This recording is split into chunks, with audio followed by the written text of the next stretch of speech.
Hello बच्चों, economics में हमारा आज का जो टॉपिक है बाजार संतुलन, हम लोग चैप्टर नंबर 5 पढ़ रहे हैं। तो उसी में हमारा आज का टॉपिक है कि अगर प्रचलित मूल्य हम देखते हैं तो उसका बाजार संतुलन पर क्या प्रभाव पड़ता है, और प्रचलित मूल्य के अधिक या कम होने पर संतुलन कीमत से अगर वो ज्यादा है या कम है तो किस प्रकार से हमारा बाजार का संतुलन होगा।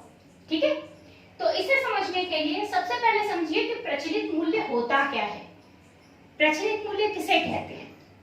देखिए, किसी भी वस्तु का, ठीक है, पिछले कुछ सालों में एक सामान्य सा मूल्य रहता है, ठीक है, जो उसकी लागत के आधार पर निर्धारित रहता है और उसमें कुछ ही कम बढ़त होता रहता है, वरना वो लगभग इक्विवेलेंट रहता है। जैसे चीनी का दाम लीजिए तो कितना होगा, ज्यादा से ज्यादा 40 रुपए होगा, ठीक है ना, 35 रुपए होगा, 38 रुपए होगा।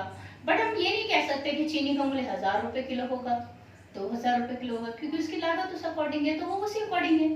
ठीक है, तो कहने का मतलब है, मैंने ये चीनी का एग्जांपल लिया, अब कोई और वस्तु ले लीजिए, कोई इलेक्ट्रॉनिक आइटम ले लीजिए, क्या वो आपको 30-35 रुपए में मिलेगी? नो, नहीं। ठीक है, तो वो हमारा हर वस्तु का अलग अलग है, उसकी लागत के आधार पर उसके, तो सबकी एक बाजार में एक प्रचलित कीमत है। ठीक है ना। अब प्रचलित कीमत मतलब बाजार में एक सामान्य कीमत है जिस पर विक्रेता उसको बेचना चाहता है अपनी लागत के आधार पर, वो हमारी एक प्रचलित मूल्य हो गया। अब जो ये प्रचलित मूल्य है, ये प्रचलित मूल्य संतुलन कीमत के बराबर हो भी सकता है, नहीं भी हो सकता है। भाई विक्रेता है, वो अपना लाभ चाहता है, तो वो निश्चित रूप से चाहेगा कि प्रचलित मूल्य जो हो वो संतुलन कीमत से क्या रहे, ज्यादा रहे, ताकि उसको मुनाफा ज्यादा हो। और जो उपभोक्ता है वो क्या चाहेगा? वो चाहेगा कि जो प्रचलित मूल्य है वो संतुलन कीमत से कम रहे, ताकि उसे फायदा हो और उसे अपनी निश्चित आय में ज्यादा सामग्री खरीदने का अवसर मिल सके। ठीक है, तो अब हमारा जो ये प्रचलित मूल्य है, ठीक, इसका संतुलन पर क्या प्रभाव है? क्योंकि हम जानते हैं कि संतुलन कीमत क्या होती है। संतुलन कीमत होती है कि जब बाजार में, ठीक है, एक वो निश्चित कीमत है जिस पर कि बाजार की जो मांग है, ठीक है, और बाजार में जो पूर्ति है, ये दोनों बराबर हो जाती हैं, इनका संतुलन बैठ जाता है। जितनी मांग है उतनी ही पूर्ति होती है, जितनी पूर्ति है उतनी ही मांग होती है। अगर बाजार मांग और बाजार पूर्ति इक्वल हो जाते हैं, ठीक है ना, बाजार मांग किसके बराबर हो जाए?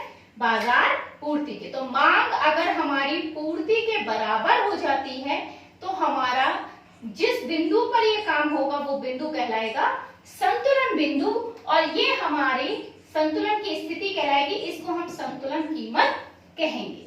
जहां पर हमारा मांग का ग्राफ और हमारा पूर्ति का ग्राफ एक दूसरे को कट कर जाएंगे, वहां हमारा वो पॉइंट संतुलन कीमत को दर्शाएगा। ये तो हम पहले भी क्लियर कर चुके हैं, पढ़ चुके हैं। अब बात आ रही है कि प्रचलित मूल्य संतुलन कीमत से अगर अधिक है तब क्या होगा। देखिए, मान लीजिए हमारा प्रचलित मूल्य P1 है, तो आप यहां देख रहे हैं P1 P से क्या है, ज्यादा है, ज्यादा है ना। P1 जो है वो P से ज्यादा है, ऊपर है ना, तो ये जितनी कीमत है उससे ज्यादा कीमत है। अब इस कीमत पर हमारी क्या मिलेगी? अगर मैं यहां से एक लाइन खींचती हूं तो क्या दिखता है मुझे? यहाँ पे ये चीज दिखाई देती है, यहाँ डिमांड से ज्यादा कौन है? पूर्ति है। दिखाई दे रहा है कि ये डिमांड का ग्राफ जा रहा है और ये पूर्ति का ग्राफ जा रहा है। डिमांड का ग्राफ अंदर की तरफ है, पूर्ति का ग्राफ बाहर की तरफ है, यानी पूर्ति डिमांड से ज्यादा है। तो ये कौन सी स्थिति है? अधिपूर्ति की स्थिति है। ठीक है, तो जब प्रचलित मूल्य संतुलन कीमत से ज्यादा होता है तो क्या होता है? बाजार में मांग से ज्यादा पूर्ति हो जाती है। ठीक है, पूर्ति क्या होती है? ज्यादा होती है और मांग होती है कम। याद रखिए, ये जो साइन मैंने बनाया है, इसका ये जो ओपन एरिया है, खुला हुआ है, वो हमेशा बड़ी चीज की तरफ होता है, बड़े की तरफ होता है, और जो बंद है वो छोटे की तरफ होता है। तो हमारी मांग से क्या ज्यादा है? पूर्ति ज्यादा है। अब जब बाजार में पूर्ति ज्यादा है और मांग क्या है? कम, ऐसी स्थिति में जो विक्रेता है उनमें एक होड़ होगी, एक कंपटीशन होगा, एक प्रतिस्पर्धा होगी कि मेरा सामान बिके। समझ में आ रही है बात? ठीक है, क्योंकि उनके पास माल ज्यादा है और खरीदने वाले जो उपभोक्ता हैं उनकी संख्या कम है। ठीक, मैंने जैसे पहले भी अपने वीडियो में एग्जांपल दिया था कि आप आलू अब उग गया साहब, इतना ज्यादा आलू उग गया कि अब वो पूर्ति तो बहुत ज्यादा हो गई, ठीक है, और उपभोक्ता ज्यादा खरीद नहीं रहे आलू। ठीक, उपभोक्ता जब खरीद नहीं रहे और मार्केट में आलू बहुत ज्यादा है, तो वो आलू क्या होगा, वो आलू खराब होगा, ठीक है ना, ज्यादा दिन तक नहीं बिकेगा तो खराब हो जाएगा। तो आप जब सब्जी मंडी में जाओगे तो हर आलू का जो विक्रेता है वो आपको अपनी ओर आकर्षित करेगा कि नहीं मुझसे लेकर जाओ, कि मुझसे लेकर जाओ, करेगा कि नहीं करेगा? ठीक है, ताकि उसके आलू जल्दी जल्दी बिके और उसको पैसे मिले और जो आलू है वो खराब होने से रह जाए। अगर खराब हो गया तो उसे कुछ भी नहीं मिलेगा। ठीक है, तो विक्रेता क्या करते हैं, प्रतिस्पर्धा करता है। प्रतिस्पर्धा की स्थिति में वो क्या करता है, ऐसी स्थिति में वो अपनी कीमत को थोड़ा घटा लेता है कि अरे अगर 10 रुपए बेच रहा हूं, अगर 10 की जगह 9 में बेच दूंगा तो कुछ तो मुनाफा होगा मुझे, बट अगर खराब हो गए तो कुछ भी नहीं मिलेगा, पैसा भी लगाया, उगाए भी और फिर कुछ भी नहीं मिला।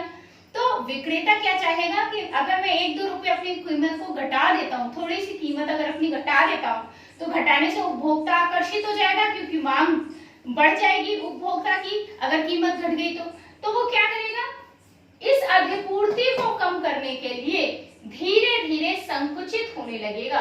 संकुचित होने लगेगा मतलब विक्रेताओं में होड़ होगी, वो कीमत में कमी करने लगेंगी। और ये कमी कब तक चलती रहेगी, P1 धीरे धीरे नीचे आने लगेगा। कहां तक आएगा, जब तक वो P के बराबर न आ जाए।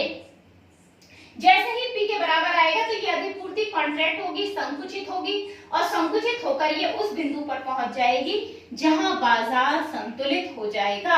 यानी जो हमारी कीमत, प्रचलित कीमत है जो कि संतुलन कीमत से ज्यादा है, वो जब संतुलन कीमत के बराबर पे आ जाएगी, विक्रेता अपनी कीमत को घटाने लगेंगे और घटाते घटाते जब वो कीमत संतुलित कीमत के बराबर आ जाएगी, संतुलन की जो कीमत है उसके बराबर हो जाएगी, तब उस स्थिति में बाजार फिर से संतुलित हो जाएगा। ठीक है, आ गया समझ में? अब द नेक्स्ट पॉइंट, अब हम अगला पॉइंट लेते हैं। अगला पॉइंट क्या है हमारा, कि अगर हमारा प्रचलित मूल्य संतुलन कीमत से कम है, यदि हमारा प्रचलित मूल्य संतुलन कीमत से कम है तो ऐसी स्थिति में क्या होगा, ऐसी स्थिति में अधिमांग की स्थिति होगी। ठीक है ना, क्योंकि यहां आप देख रहे हैं कि P से हमारी P2 क्या है, कम है।